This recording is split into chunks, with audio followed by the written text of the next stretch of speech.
Массовые аресты по всему Таджикистану по подозрению в участии в исламском движении «Братья-мусульмане» продолжаются. Количество задержанных уже достигло 70 человек. Об этом сообщает радио Азади со ссылкой на собственный источник. 20 января источник в правоохранительных органах Таджикистана сообщил, что количество задержанных по обвинению в связях с исламским движением увеличилось в несколько раз.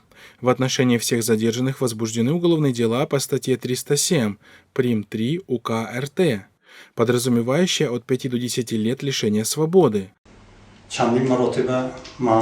Напомним, ранее начались массовые аресты и обыски в нескольких городах по всей стране, в ходе которых были задержаны 27 человек по подозрению в участии в движении «Братья-мусульмане».